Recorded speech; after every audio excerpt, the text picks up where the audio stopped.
तो क्या gap up strategy पे पैसा बनता है? क्या आप ऑप्शंस एक दिन पहले खरीद के अगले दिन बेचने की स्ट्रैटेजी पे पैसा बना सकते हैं?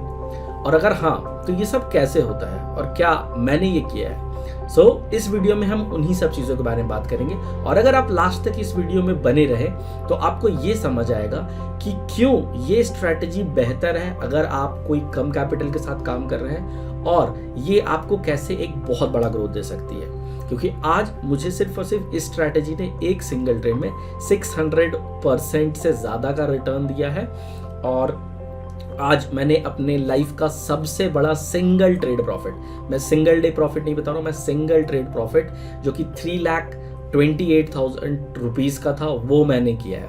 चलिए डीप डाइव डाउन करते हैं इस वीडियो में और इन सभी चीज़ों के बारे में बात करते हैं ताकि हमें ये समझ आए कि ये कैसे पॉसिबल है। Hi everyone, welcome to my channel Paisa wise. मेरा नाम है गौरव और मैं आपका इस चैनल पर स्वागत करता हूं। अगर आप कोई हैं जो हमारे पास आप पहली बार जुड़ रहे हैं तो इस चैनल पर मैं हमेशा बात करता हूं कि कैसे ट्रेडिंग स्ट्रैटेजीज पे काम करते हैं, कैसे आप अपने इनर सेल्फ पे काम कर सकते हैं, कैसे एक डिसिप्लिन्ड ट्रेडर होना ही बस आपका एक तरीका है जिससे आप प्रॉफिटेबल हो सकते हैं। मैंने अभी तक टोटल 3,000 से ज़्यादा ट्रेड्स एग्जीक्यूट किए हैं और अगेन मैं आपके साथ अभी अपना जर्नल भी शेयर करूंगा। अभी तक मेरे टोटल नंबर ऑफ डेज जो इस वे ऑफ ट्रेडिंग में है वो 1,000 कंप्लीट हो गए एंड मैं ईच एंड एवरी ट्रेड को डॉक्यूमेंट करता हूँ। आपका मैं इस वीडियो में स्वागत करता हूँ एंड हम लोग आगे चलते हैं और देखते हैं इस वीडियो में क्या क्या है। आज हम लोग किन किन चीज़ों के बारे में बात करेंगे। तो आज हम लोग बात करने वाले हैं गाइस कि एक बेस्ट सेटअप के लिए आपकी क्या अंडरस्टैंडिंग की इंपॉर्टेंस है। अगेन इलेक्शन हुआ था और उसके रिजल्ट्स पिछले 2 दिन पहले आए। आज जब मैं ये वीडियो बना रहा हूँ, आज की डेट है 25 नवंबर 2024। ये वीक मैं हर वीक डालता था बट पिछले 3 वीक से I have taken a break because मेरे नंबर ऑफ ट्रेड्स बहुत ज़्यादा गिर गए थे बिकॉज सेबी जो नए रूल्स के साथ आई थी और एक्सचेंजेस ने जो 3 सबसे बड़े इंडाइसेस थे which is Fin Nifty, Bank Nifty और मिड कैप निफ्टी को इनको बंद कर दिया तो उसने मेरे ट्रेड्स को काफ़ी ज़्यादा इम्पैक्ट किया। अगर मैं आपको यहाँ पे अपने ग्राफ को शो करूँ तो आप देख सकते हो मेरे टोटल नंबर ऑफ ट्रेड्स जो थे पिछले जनवरी से लेकर के अभी तक आई बिलीव एनीवेयर बिटवीन 160-150 के आसपास थे। लेकिन क्योंकि लास्ट मंथ जो हमारा अक्टूबर था उसमें न्यू रूल्स आने के बाद मेरे ट्रेड्स अचानक से 1/3 गिर चुके थे जो कि 54 ट्रेड्स हो चुके थे और अभी तक नवंबर में मैंने टोटल 39 ट्रेड्स लिए हैं और ये मेरे पिछले week starting from 18th till 22nd इसका मेरा टोटल प्रॉफिट है विच इज़ 3,95,000। इस पे मैंने अपना ड्रॉडाउन कंप्लीट किया। ड्रॉडाउन का मतलब होता है आपका जो भी प्रीवियस सबसे हाईएस्ट प्रॉफिट का लेवल था वहाँ से आप जितनी नीचे आए और उसके बाद फिर आप दोबारा जो ऊपर गए, ये जो आपके टॉप मोस्ट पॉइंट से लोअर मोस्ट पॉइंट का जो डिस्टेंस है इसको हम लोग ड्रॉडाउन कहते हैं। ये ड्रॉडाउन कंप्लीट हुआ है 119 दिन का which is like the highest till today. इससे पहले जो मेरा हाईएस्ट था वो 105 दिन का था जो 15 जनवरी से लेकर के 19 अप्रैल 2024 तक चला था एंड उससे पहले जो था 83 डेज का था विच इज़ 25 जनवरी 2023 से लेके 18 April. Every time I feel like कि ये मुझे नए तरीके के चैलेंजेस देता है और मुझे नए तरीके से प्रिपेयर करने की कोशिश करता है। मेरा ड्रॉडाउन शायद इतना बड़ा नहीं रहता। यहाँ पर मैं अपने सारे के सारे ट्रेड्स को ट्रैक करता हूँ तो आप मेरा ओवरऑल एमडीडी का ग्राफ देख सकते हैं। इस एमडीडी में अगर आप देखेंगे तो यहाँ पर जब सितंबर के एंड में ऊपर जाने के चांसेस थे तो हमारे सारे ट्रेड्स बंद हो गए थे बिकॉज बैंक निफ्टी का जो सीन आया था एंड इसी वजह से मैंने भी 3 वीक्स का ब्रेक लिया था। अदर दैन दैट मैं हर वीक आता हूँ और अपने सारे के सारे ट्रेड्स को समराइज करता हूँ, यहाँ शेयर करता हूँ so that you can understand. और आज भी हम लोग उसी चीज़ के बारे में बात करेंगे कि वो कैसे काम करता है। तो जैसे मैंने आपको कहा कि मैं 22 फरवरी 2022 से अपने सारे ट्रेड्स नोट कर रहा हूँ गाइज एंड अभी तक 1,008 दिन मेरे कंप्लीट हो चुके हैं इन विच टोटल नंबर ऑफ ट्रेड्स मेरे 3,016 हो चुके हैं। 3,000 से ऊपर ट्रेड्स मैं क्रॉस कर चुका हूँ। Everything is on automation completely and again मेरे ट्रेड्स बहुत नीचे जा रहे थे। अगर आप देखो तो पिछले 3 वीक में गाइज मैंने 3,33,547 का प्रॉफिट किया है और अगर आप पॉइंट वाइज देखेंगे, नंबर वाइज देखेंगे तो इसमें जो मैंने टोटल पैसा बनाया वो 4,61,000 का बनाया है। वहीं जो मैंने लॉसेस किए हैं guys that is total of 1,27,690 rupees. Now why it is important is that मैंने जैसे आपको पहले भी बताया मैं इसको फिगर आउट करने पर लगा हुआ था कि कैसे मैं उन स्ट्रैटेजीज़ को रिप्लेस कर सकूं जो कि बैंक निफ्टी वीकली के जाने के बाद मुझे प्लेसेस पे लाना पड़ेगा because I was making somewhere any very good money around this. तो अगर आप यहाँ पर देखेंगे फ्रॉम अप्रैल टिल सितंबर तो यहाँ पे गाइज मैं 2 लाख रुपए महीना ऑलमोस्ट क्लॉक इन कर रहा था। अगेन अगर हम लोग अपने एक्सपेंस एडजस्टर शीट पे देखेंगे तो this is something which I was making, अगर अक्टूबर को भी इंक्लूड कर देते हैं तो which was a down month, but तो I was making anywhere between 1.4 lakh rupees. Now why you should care about it, ये तो पैसा मैं बना रहा था। तो आपको इससे क्या फर्क पड़ता है? आपको इससे ये फर्क पड़ता है कि आप अगर इसे बिजनेस की तरह ट्रीट करते हैं और आप अगर इसे माइन्यूटली मॉनिटर करेंगे तो आपको बहुत अच्छे से पता चलेगा कि विच आर द एरियाज जहाँ पर आप लीकेजेस फेस कर रहे हैं, किनको आपको फीड करना है। सो फॉर एग्जाम्पल आज 25 तारीख है और ट्रेडिंग व्यू जो है उसका ब्लैक फ्राइडे सेल आ चुका है, तो उसके ब्लैक फ्राइडे सेल के लिए मैं 18,000 रुपये का उनका एक प्रीमियम ऑफर जो है वो लेने वाला हूँ। तो उसका मतलब हुआ कि मेरे टोटल ट्रेडिंग कॉस्ट में 1,500 रुपये महीना अब वो उसका जुड़ जाएगा। तो वो मेरे टोटल आप देख सकते हैं चला जाएगा मिसलेनियस कॉस्ट में, because that is one tool which I am using. So वो मेरे टोटल ओवरऑल प्रॉफिट पर जाकर माइनस होगा, क्योंकि हम में से कई सारे लोग क्या होता है कि ट्रेडिंग से कुछ पैसा बनाते हैं और बाकी इतनी जगह खर्च कर देते हैं कि हमें पता ही नहीं चलता कि if trading is really beneficial और प्रॉफिटेबल टू अस, या फिर हम लोग बस इसको ऐसे ही कर रहे हैं। अगर आप कोई हैं जो फुल टाइम ट्रेडर बनना चाहते हैं, अगर आप कोई हैं जो कि इसको एक सीरियसली बिजनेस की तरह करना चाहते हैं, तो आपको यहाँ पे हर चीज़ को ट्रैक करना पड़ेगा। फिर चाहे आप कोई सेमिनार अटेंड कर रहे हो, आप किसी तरीके का सेशंस ले रहे हो, किसी को कोचिंग ज्वाइन करें या किसी से ट्रेनिंग लें, लेकिन आपको इन सभी चीज़ों को बार बार अच्छे से मॉनिटर करना पड़ेगा ताकि आप लीकेजेस रोक सके। लास्ट एक महीने में जब मेरा सारा का सारा ट्रेडिंग रुक चुका था, तो आप देख सकते हो कि मैंने किसी भी तरीके के एक्स्ट्रा एक्सपेंसेस नहीं किए और मेरे मनी मैनेजमेंट की वजह से मैं इस बिजनेस में टिका रह पाया। क्योंकि यहाँ पर बहुत डिफिकल्ट है आपको ये पता लगाना पाना कि कब आपको इतना बड़ा कोई ट्रेड मिलेगा। अगर मैं आपको बताऊँ, मेरे इस ट्रेड पर अगर हम लोग जाकर देखते हैं तो ये जो हमारे 3 ट्रेड्स हैं, इस पर मैं उनको पकड़ नहीं पाया फ्राइडे के, जो मेरे 2 ट्रेड्स थे। अगर मैं उसे पकड़ पाता तो मुझे लगता है मैं और 3 लाख रुपए एक्स्ट्रा बढ़ाता, तो मैं लगभग ये वीक 6.5-7 लाख रुपए के आसपास क्लोज कर रहा होता। लेकिन यही कारण होता है जिसकी वजह से आप अपनी स्ट्रैटेजी को स्प्रेड करते हैं। तो जैसा मैंने आपको स्टार्टिंग में बताया था कि हमारा जो सवाल था कि क्या आप गैप अप स्ट्रैटेजी पर काम कर सकते हैं, तो जी हाँ, अगर आप एक फिक्स्ड प्रीमियम पे काम करते हैं और आप हर दिन ये करते हैं कि आप अपने एक फिक्स्ड पीरियड पे प्राइस पे कोई कॉन्ट्रैक्ट खरीद लेते हैं और उसको अगले दिन बेचते हैं, तो आपको गैप अप का बेनिफिट मिल सकता है। सो फॉर एग्जांपल मैंने जो आपको स्ट्रैटेजी बताई जिसका हम लोगों का नाम लोहे के चने हैं, ओके, LKC प्लस है, इसको गाइज मैं पिछले सितंबर से कर रहा हूँ। ओके, अब 425 दिन इसके कंप्लीट हो चुके हैं। इस पे मैं अभी 69% के आसपास XIRR क्लॉक इन कर रहा हूँ। ये एक डॉटर स्ट्रैटेजी है of my one of the other strategy which is called लोहे के चने। इस पे मैं 57% का XIRR which is annual growth compounded annual growth returns पा रहा हूँ। तो इसको ट्रैक करने से मुझे बेनिफिट ये हो रहा है और मुझे ये पता चल रहा है कि ये कैसे काम करता है, क्योंकि मैंने क्या किया है कि अपनी बाइंग स्ट्रैटेजी को 3 जगहों पे स्प्रेड कर दिया है, 3 जगह 4 जगह और डिफरेंट तरीक़ों से, ताकि मैं अपने अपसाइड को कंट्रोल कर सकूं। अपसाइड का मतलब क्या होता है कि नाउ लेट्स सपोज अभी जैसे परसों हुआ, विच मीन्स फ्राइडे को हुआ कि मार्केट स्ट्रेट अवे नहीं गई। अगर आप मार्केट की जाके ग्राफ को देखेंगे, अगर हम लोग 1 मिनट के ग्राफ को देखते हैं, so this is for 25th and this is for 22nd which was Friday. तो आप देख सकते हो मार्केट पहले हमारा ऊपर की तरफ गया, फिर नीचे आया, फिर ऊपर गया, फिर नीचे गया। ये जो पहला ही लेवल का आप अगर ड्रॉप आउट देखेंगे, ड्रॉप ऑफ देखेंगे, तो इस पे जो था मैं फंस गया था और मेरी स्ट्रैटेजी ने कहीं यहीं पे कहीं एंट्री ली थी, जिसकी वजह से मुझे एंट्री तो मिली लेकिन मैं तुरंत एग्जिट भी हो गया। अब क्योंकि मैंने उसको स्प्रेड आउट कर रखा था, तो मेरी 3 में से एक स्ट्रैटेजी अच्छी चल गई और उसने मुझे अच्छा पैसा बना के दिया। अगर एक्चुअली 2 स्ट्रैटेजी काफ़ी अच्छी चली, तो ये टाइम स्प्रेड की वजह से था। तो अगर आप कोई हैं जो गैप अप स्ट्रैटेजी पे काम करना चाहते हैं, तो आपके लिए ये समझना बहुत इंपॉर्टेंट है। ये मेरा ऑटोमेशन टूल है गाइस, इसको मैं यूज़ करता हूँ फॉर ऑटोमेशन। सो अगेन हम लोग चलते हैं और बात करते हैं इस वीक में, और आपको जो आपकी गैप अप स्ट्रैटेजी उस पर आप कैसे काम कर सकते हैं। गैप अप स्ट्रैटेजी के साथ क्या होता है, it's a pure buying system. अगर आप उस पर SL रखेंगे तो आप अपना ड्रॉडाउन या लॉसेस कम कर सकते हैं, लेकिन आपके मिस आउट होने के चांसेस बहुत ज़्यादा हो जाते हैं। तो आपने क्या करना है कि आपने अपने स्ट्रैटेजी को स्प्रेड आउट कर देना है। Now this is a double edge sword, क्योंकि मैंने जैसे आपको बताया या LKC पे मैं 539 डेज से काम कर रहा हूँ, और ये वाली बहुत अच्छी स्ट्रैटेजी एक बार और बनी थी जून के आसपास, अगर आपको याद हो। सो यहाँ पे मैंने अपना अभी तक का सबसे बड़ा लॉस किया था 3 जून को, जहाँ पे आप देख सकते हैं कि मेरा 44,000 का लॉस हुआ था, बिकॉज मैं मल्टीपल लेवल्स पे काम कर रहा था। ओके, सो ये आई बिलीव 135 तक गया था, if I am not wrong. So let me make it little bigger. So अगर आप देखेंगे तो यहाँ पे मैंने 1 लाख रुपए तक का प्रॉफिट कर लिया था, लेकिन आपको ध्यान होगा कि मार्केट ने कुछ ऐसा किया था।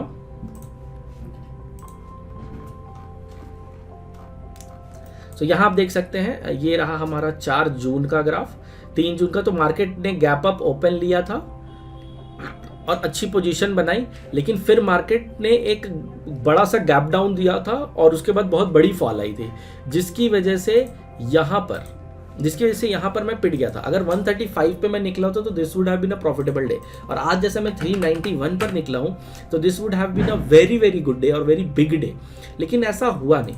तो इस वजह से आपको ये चीज़ समझना ज़रूरी है कि आप जब भी गैप अप स्ट्रैटेजी पे काम करते हैं, जब भी आप किसी भी तरीके की बाइंग स्ट्रैटेजी पे काम करते हैं, तो आपको वहाँ पे अपना 100% लॉस मान के चलना चाहिए। तो आपका एक रेशियो फिक्स होना चाहिए कि आपके ओवरऑल कैपिटल का कितना % आप किसी एक ट्रेड में यूज़ करेंगे और उस ट्रेड में आप कितना एसएल रखेंगे। जैसे मैंने आपको यहाँ कहा एलकेसी के बारे में, तो LKC is a very beautiful strategy और this is one of my favourite strategy. इसका मेन कारण ये है कि अगर मैं आपको यहाँ पर टोटल 254 ट्रेड्स में दिखाऊँ तो सिर्फ 3 ट्रेड्स ऐसे हैं जिसमें 16% या उससे ज़्यादा का मुझे नुकसान हुआ है। सेम गोज़ फॉर एलकेसी प्लस जिसने आज काम किया है। यहाँ पर आज तक कभी कोई मुझे ऐसा दिन देखने को नहीं मिला जिसमें 16% which is the stop loss जो मैं रखता हूँ वो मुझे कहीं देखने को नहीं मिला है।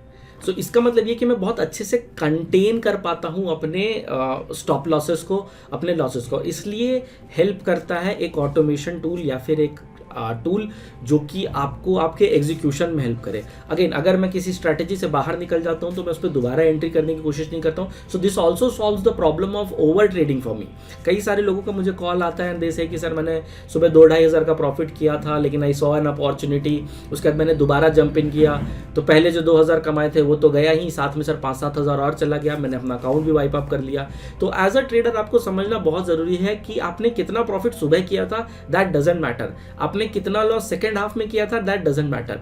ओवरऑल इन दोनों को जोड़ करके आप जो भी एंड ऑफ द डे में पैसा घर लेके जा रहे हैं वही आपका रियल प्रॉफिट है। If you agree to this I want you to type real profit in the comment box, because हम में से बहुत सारे लोग बहुत ज़्यादा ईगोइस्टिक हो जाते हैं कि यार अच्छा हमने पैसा बना लिया, हमारा प्रॉफिट हो रहा है, या फिर आप बहुत ज़्यादा फियरफुल हो जाते हैं कि अच्छा मैं अपने पैसे लूज नहीं कर रहा हूँ। लेकिन आपको एक बहुत बेहतरीन बैलेंस इन दोनों के बीच बना के चलना पड़ेगा, तभी आप इस बिजनेस में पैसा बना सकते हैं। ओके और ये जो 3 वीक थे इसमें मैं फिगर आउट कर रहा था कि व्हाट आर माय लर्निंग्स जिसको मैं दोबारा से यूज़ करके अपने सिस्टम्स को ला सकूं। अगेन मुझे इस पर 3,28,000 का प्रॉफिट हुआ है, I am happy about that. But again मैंने एक नया सिस्टम बनाया है जिसका नाम BNF मंथली ORB है, उसको मैंने डिप्लॉय किया and that is working like clock work और बिल्कुल सटीक वर्क कर रहा है जैसे मैंने प्लान आउट किया था। और BNF सिस्टम का वो मेरा पहला सिस्टम है जो वीकली के ख़त्म होने के बाद मैंने दोबारा से चालू किया था। I'm सुपर एक्साइटेड और मैं देखता हूँ वो कैसे काम करता है and for now it is going good.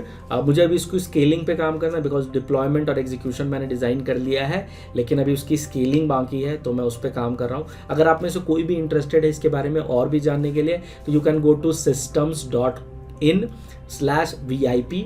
Okay यहाँ पे मैं लिंक भी दे रहा हूँ और हमारे डिस्क्रिप्शन पे भी रहेगा। यहाँ पर आप जाकर हमारे उस कम्युनिटी को ज्वाइन कर सकते हैं जहाँ पे मैं आपके साथ सिस्टम्स बनाने के आइडियाज शेयर करता हूँ, जहाँ पे मैं शेयर करता हूँ कि कैसे आप इस गेम को अप्रोच कर सकते हैं। एंड टाइम टू टाइम अगर मुझे लगता है कि कोई मार्केट से रिलेटेड न्यूज़ है जो कि इंपॉर्टेंट होगी तो वो मैं आपके साथ शेयर करता हूँ, बिकॉज मार्केट में कुछ भी परमानेंट नहीं है गाइज, हर चीज़ बदलता रहता है। सो फॉर एग्जांपल इन सारी चीज़ों के एग्जीक्यूशन के लिए मैं फिनवेशिया यूज़ करता हूँ। सो आप यहाँ पे मेरा फिनवेशिया का अकाउंट देख सकते हैं। सो फिनवेशिया का सारा चीज़ फ्री था, पहले उनका API फ्री था, उनमें कोई ब्रोकरेजेस नहीं था and there was no AMC। Then last week इन्होंने कहा कि we are going to charge 500 something for AMC, then we are going to charge 5 rupees per order. Okay और 2,000 रुपये plus GST we are going to charge for our API।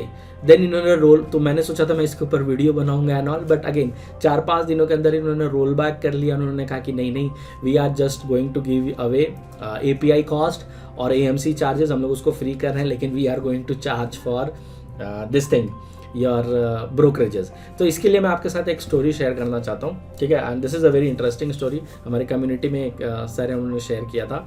सो एक बार एक राजा रहता है, ठीक है। उस राजा को शॉफर में बहुत दिक्कत होती है, मतलब उसके राजकोष में पैसे घटने लगते हैं। तो उसे कोई मंत्री सजेस्ट करता है कि hey why don't you go ahead and charge for rice. तो जो भी राइस उगाएगा वो उस पर चार्ज करने लग जाएंगे एंड देन ही दे टैक्स इट। सो जो राजा था वो उसको टैक्स कर देता है। सारी की सारी जनता उन्हें गाली देना चालू करती है कि ये क्या है यार, पहले सब चीज़ फ्री था, आपने राइस पे कैसे चार्ज लगा दिया। And Raja because for a very long period of time, क्योंकि उसे हमेशा से प्रेज मिला था, तो वो बहुत बुरा फील करने लगता है। उसको लगता है यार मैं इसमें जो राजकोष में पैसा आएगा मैं इसको इसी में यूज़ करूँगा, मुझे भी तो प्रॉफिट बनाना है, पर ऐसा हो नहीं रहा है, मुझे लोग क्यों गाली दे रहे हैं। तो वो मरने वाला होता है और वो अपने बेटे को बुलाता है और बोलता है बेटा मेरी एक ही अंतिम इच्छा है कि मेरे मरने के बाद तुम कुछ ऐसा करना राजा बनने के बाद कि ये सारे के सारे लोग मुझे बहुत ज़्यादा प्रेज़ करें, मुझे बहुत ज़्यादा आशीर्वाद दें, मैं हमेशा के लिए याद रखा जाऊँ। कुछ ऐसा करना बेटा। और राजा ये बोल के मर जाता है। अब जो राजा का बेटा रहता है वो राजा बनता है और अब उसके कंधों पे जिम्मेदारी रहती है कि कैसे मैं कुछ ऐसा करूं कि लोग इस राजा को हमेशा के लिए याद रखें और कैसे उसको प्रेज़ करें, कैसे उसकी बड़ाई करें। तो ये अपने मंत्रियों से डिस्कस करता है और ये एक चीज़ करता है और सभी के सभी लोग उस मरे हुए राजा को प्रेज़ करने लगते हैं। क्या आपको पता है वो क्या है? If you know that I want you to go ahead and comment in the comment box. ये राजा क्या करता है, ये सिर्फ और सिर्फ अब चावल पे टैक्स नहीं लेता है बल्कि ये भूसे पे भी टैक्स लेना चालू कर देता है। और अब सभी लोग कहते हैं यार इससे बेहतर तो पहले ही वाला राजा था यार, कम से कम से पहले सिर्फ और सिर्फ चावल पे ही टैक्स लेता था। तो इस तरीके का ही कुछ हमारे साथ फिनवेशिया ने किया है। कंप्लीटली फ्री थी और अब ये कंप्लीटली फ्री से एक एलिमेंट डाला। तो अगेन सो फिनवेशिया को मुझे लगता है उनका अपना नाम चेंज करना चाहिए और उनका नाम शून्य से हटा के सिर्फ फिनवेशिया रहना देना चाहिए। Again this is my personal thing. और इसी तरीके से चेंजेस आते रहते हैं और आपको फिर इन्हें एम्ब्रेस करना पड़ता है। So I congratulate all the people जो फिनवेशिया पे हैं, API यूज़ कर रहे थे। You will not be charge on that, but again अगर आपके ट्रेडिंग्स है तो आपको उस पर 5 रुपये लगने लगेगा। And trust me this is a very competitive market और एक इन्फ्लक्स था लोगों के आने का। That influx will slow down because SEBI ने बहुत टाइटन अप कर दिया है फॉर द न्यू ट्रेडर्स और NFNO ट्रेडर्स। तो बाकी जगहों पर वो ज़रूर फोकस करेंगे how they can extract the most out of it. तो आपने समझना है कि ये एक बिजनेस है और आपको इस बिजनेस को कैसे हैंडल करना है। आप चलते हैं हमारे इलेक्शन डे वाले और गैप अप वाले आइडिया पे बात करते हैं। अगर आप कोई यहाँ गैप अप वाले पे काम करना चाहते हैं तो आप एक काम कर सकते हैं कि आप स्ट्रैटेजी बनाइए और उसको बैक टेस्ट कीजिए पहले और उसके बाद फॉरवर्ड टेस्ट कीजिए। क्योंकि आप एक बाइंग स्ट्रैटेजी पे काम करोगे तो उस पर आपको स्लिपेजेस बहुत ज़्यादा आएगा, क्योंकि आप किसी प्राइस पे निकलना चाहेंगे और आप उस प्राइस को नहीं पकड़ पाएंगे। बिकॉज गैप अप के साथ ये होता है कि अगले दिन जब मार्केट ओपन होता है बहुत ज़्यादा हैवी फ्लक्चुएशंस होते हैं और मार्केट के उस मूवमेंट के हिसाब से आपके फंसने के डर होता है। बिकॉज हो सकता है कि आप जब मार्केट ओपन हुआ था आप 200 पे थे, वो 350 तक गया हो और वापस 300 पे आया हो। तो साइकोलॉजिकली ये बहुत डिफिकल्ट हो जाता है बिकॉज साइकोलॉजिकली आपको लगता है कि यार मुझे 350 पे ही निकलना चाहिए था। तो आप जितना कम स्क्रीन टाइम देंगे उतना बेटर रहेगा। सो फॉर एग्जांपल मैंने कंप्लीटली ऑटोमेट कर रखा है, मैं इस पर ध्यान नहीं देता, क्योंकि अगर मैंने ऑटोमेट नहीं किया होता तो मैं 1000 यूनिट पे इस बार काम कर रहा था। सो आप सोचे हर 20-30 रुपये पे मुझे 30-40 हज़ार रुपये का प्रॉफिट हो रहा था और by the end of the day यानी by the end of the trade अगर वो 40-50 रुपये नीचे आ जाए तो 50,000 का लॉस होगा in the sense from the highest point. और वो देख के आपको बुरा फील हो सकता है। सो प्लीज़ इसको समझिए कि आप जब तक अपने आप को स्क्रीन से नहीं हटाएंगे तब तक आप यहाँ पर अटैच्ड रहेंगे और जब तक आप इस पर अटैच्ड रहेंगे तब तक आप इसको एक बिजनेस के मेथोडोलॉजी से नहीं कर पाएंगे।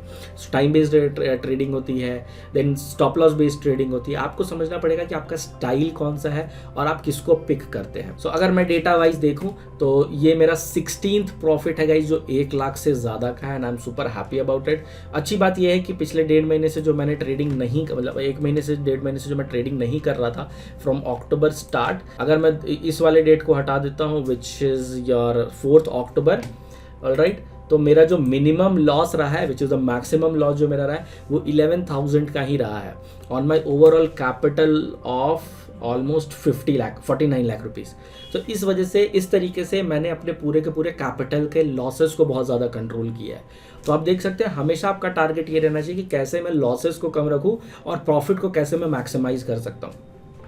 तो मैंने कुछ इंपॉर्टेंट ग्राफ्स भी प्लॉट किए थे, मैं आपके साथ वो भी शेयर करूंगा। तो समरी शीट के हिसाब से आप देख सकते हैं 3,79,000, yes this is the second highest one day profit which I made. इसी तरीके से सिमिलरली मैंने जुलाई 2024 में विच इज़ 26 जुलाई 2024 में 5,04,000 का प्रॉफिट किया था which was one of my highest profitable day in a day, profitable days in a year in a sense, alright. So अभी तक अप्रैल से लेकर अभी तक हमारा टोटल जो मैंने प्रॉफिट किया है विच इज़ 14,76,000। अगर मैंने इसको भी एक्सपेंस एडजस्ट नहीं किया है तो November is almost about to get end. जैसे ही एंड होगा तो अगले वीक के जब मैं रिपोर्ट डालूंगा तो उस पर मैं अपना पूरा का पूरा जर्नलिंग शीट डालूंगा। प्लीज़ आप ज़रूर से इस डेटा को फिल कीजिएगा कि आपने कितना प्रॉफिट किया, आपने कितने एक्सपेंसेस दिए, आपने कितने ब्रोकरेजेस पे किए, so that you get a clear understanding कि आप कितना पैसा बना रहे हैं। तो ये हमारी परफॉर्मेंस समरी हो गई। Again good thing is none of my losses are beyond 1 to 2 lakh rupees.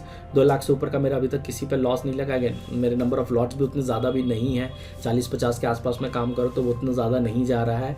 लेकिन 1 से 2 लाख के बीच में मेरे सिर्फ 2 ही ट्रेड्स हैं, ओके, और 2 से 3 lakh. So these big trades are destroyers. Mostly आपको या फिर इस साइड रखना है या फिर इस साइड रखना है। तो आज जो मैंने आपको बताया सो ये 3 से 4 लाख वाला था, तो ये देख सकते हैं आप 3rd पे मेरा एक ट्रेड ऐड हुआ है। So I am super excited about it. Alright, so tables पे चलते हैं एंड एक इंपॉर्टेंट डेटा जो था वो ये था। सो अब कल से मैं देखूंगा कि मेरा ड्रॉडाउन चालू होता है या फिर ये इसको हिकअप आगे लेकर जाता है। ग्राफिकल्स में क्योंकि जब मैंने रिफ्लेक्ट बैक किया तो इस वीक जो मैंने एक नया नंबर खोज के निकाला, एक नया ग्राफ निकाला, और मैं आपको भी रिकमेंड करूंगा कि आप भी जाकर वो देखें। वो 2 हिस्सों में है। पहला है कि पहले हम लोग प्रॉफिट वाले की बात करते हैं। सो यहाँ पर हम लोग चलेंगे और देखेंगे। सो इसको मैंने इस तरीके से किया गया। तो मेरा टोटल इन्वेस्टेड कैपिटल जो है इस बिजनेस में वो 20,29,210 रुपीज़ है, और जो भी मुझे अभी तक प्रॉफिट हुआ है वो यहाँ पर है। ठीक है, तो इस प्रॉफिट को अगर मैं ऐड करता हूँ तो मेरा जो कैपिटल लेवल है विच इज़ 48 लाख रुपीज़ का मेरा कैपिटल लेवल है। और अगर मैं इस पे 2 हिस्सों को देखूँ तो ये मेरा करेंटली ड्रॉडाउन है। तो ये जो मैंने निकाला है ये प्रॉफिट के बेसिस पर है। तो इस प्रॉफिट से इस ड्रॉडाउन के बीच जो रिलेशन है वो आता है। सो ये जो नंबर है this is 9% of the total cumulative profit. तो यहाँ मैंने इसको कैलकुलेट किया है। वहीं जो मेरा कैपिटल प्रॉफिट है which is my invested capital plus profit, which means मेरा टोटल कैपिटल जितना है, तो मेरा टोटल कैपिटल 48 लाख रुपीज़ है। और 48 लाख रुपीज़ में मेरा जो ड्रॉडाउन मैक्सिमम यहाँ पे दिख रहा है वो 2,66,000 का दिख रहा है। तो 5.46% आएगा। ठीक है, ये नंबर थोड़ा समझना जटिल है लेकिन इसको बेहतरीन तरीके से समझिए, एक बार रिपीट करके देखिए क्योंकि ये डेटा आपको बहुत अच्छा इंसाइट देगा। सो यहाँ चलते हैं और इस ग्राफ को पढ़ते हैं। Okay, so let me make it little smaller. Yes, so ये ग्राफ अगर आप देखिएगा तो डीडी ऑफ क्यूमुलेटिव प्रॉफिट है। तो जो भी मेरा टोटल डीडी है वो मेरे प्रॉफिट के रिलेशन में कितना हाई तक गया है। तो मेरा जो टोटल प्रॉफिट हुआ है, प्रॉफिट से मैंने स्टार्टिंग में थोड़ा ज़्यादा था बिकॉज मेरी प्रॉफिट लेस थी, लेकिन 58% तक गया था। अभी ये एवरेज आउट कर रहा है 10% के आसपास। तो कभी भी मेरे सिंगल ट्रेड में मेरे ओवरऑल प्रॉफिट का 10-20% से ज़्यादा को मैं लॉस जाने नहीं देता हूँ। So this is the idea behind it, समझ रहा? तो मेरा जो डीडी है वो मेरे ओवरऑल प्रॉफिट के ऑलमोस्ट इतने परसेंटेज तक जाता है। ठीक है, दूसरा जो डेटा है वो है कैपिटल प्लस प्रॉफिट। तो मैंने जो सब 20 लाख मान लेते हैं और 30 लाख यहाँ प्रॉफिट किया तो 50 लाख हो गया। 50 लाख पे जो डीडी रही है वो मेरी रही है मैक्सिमम इज 13%। और ये मेरी थ्रू आउट द जर्नी का रास्ता थ्रू आउट द जर्नी का ग्राफ है। Now why is it very important, because जब आप इसको देखते हैं तो आपको समझ आता है कि आप अपना रिस्क एपेटाइट कितना ले रहे हैं। नाउ लेट्स सपोज आपका कैपिटल 10 लाख रुपए है और अगर आपकी डीडी 40%, 50%, इवन 60% तक है तो आपका 10 लाख गिर के 4 लाख तक आ जाएगा। नाउ लेट्स सपोज अगर आप ट्रेड 4 लाख के आसपास का ले रहे हैं और आप 60% लूज आउट कर चुके हैं तो ऑल्दो आप अगले दिन ट्रेड ले पाएंगे लेकिन उस ट्रेड पे लॉस आप अफोर्ड नहीं कर पाएंगे। अब लॉस आप अफोर्ड नहीं कर पाएंगे क्योंकि अगर कैपिटल नीचे गया तो आपको लॉट घटाना पड़ेगा। किसी भी स्ट्रैटेजी को करते वक्त अगर आप इसे एज अ बिजनेस कर रहे हैं तो आपको कोशिश करनी है कि हमेशा अंडर लेवरेज रहिए ताकि आपको लॉट्स घटाने ना पड़े। ठीक है, ओके, 1 और 2 सिनेरियोज में ये चलेगा। सो फॉर एग्जांपल एलकेसी में मैंने घटाया बिकॉज अब 25 से 75 लॉट्स करने वाले हैं, 25 से 75 लॉट्स करने वाले, तो दैट मेक सेंस। बट आप बार बार उसको नहीं कर सकते। आपने अगर 25 किया है तो आप कोशिश कीजिए कि उसको आगे कैसे लेके जा सकते हैं, और उसके लिए आपका डीडी का ग्राफ बहुत इंपॉर्टेंट है क्योंकि वो आपको ये दर्शाएगा कि what is the digestible level for me. So अगर मैं आपको टोटल बताऊं और मान लीजिए मैंने अभी तक अपने पूरे के पूरे ट्रेडिंग जर्नी में पिछले 1000 दिनों में कोई प्रॉफिट नहीं किया, सिर्फ और सिर्फ लॉस ही किया है, ठीक है, या फिर आज अगर मान ले कि जितना प्रॉफिट किया था उतना ही लॉस हुआ और जीरो हो गया, आई एम एट पार, तब भी अगर आप देखेंगे तो मेरा जो कैपिटल है वो 13% तक मैक्सिमम ड्रॉडाउन तक गया है, मैक्सिमम। इसका मतलब 87% कैपिटल मेरा हमेशा इंटैक्ट रहा है, 85 भी मान ले अगर, तो इससे आप अपने मनी को और बेटर मैनेज कर पाएंगे। एज अ ट्रेडर आपके लिए ये समझना इंपॉर्टेंट है कि आप एक मनी मैनेजर है। ट्रेडिंग में सिर्फ और सिर्फ एग्जीक्यूशन हर चीज़ नहीं है, इसमें आपका मनी मैनेजमेंट है, स्ट्रैटेजी मैनेजमेंट है, स्ट्रैटेजी डेवलपमेंट है, देन आपके बहुत ज़्यादा ग्राफ मेंटेनेंस है, आपकी जर्नलिंग मेंटेनेंस है। और यही कारण है कि मैं हर वीक आता हूँ और अपने ग्राफ्स को और अपने जर्नल को यहाँ पे रिव्यू करता हूँ, अपनी कम्युनिटी के लिए करता हूँ, ताकि आप इंस्पिरेशन ले सकें, आप सीखें। So this is about it. So this is how you could monitor your trade, this is how you could keep a good I on कैसे आपके ट्रेड जाने। आने वाले वक्त में मैं इस पर और ज़्यादा समरी बनाऊंगा और भी चीज़ें करूंगा। Next week onwards I am going to give more and more strategies around it. अगर आप कोई हैं जिन्होंने गैप अप के अराउंड अपना कोई सिस्टम नहीं बनाया है, so I invite you to my community again, which is systems.in/VIP। और अगर हम लोग वहाँ पे कुछ उसकी स्ट्रैटेजी बनाते हैं या बताते हैं, तो वहाँ पे मैं बताऊँगा एक माइंडसेट क्या होना चाहिए ट्रेडर का, उसके ऊपर हम लोग डिस्कशन करते हैं, तो आप ज्वाइन कर सकते हैं। So with that, thank you very much, and till than happy trading, I will see you around.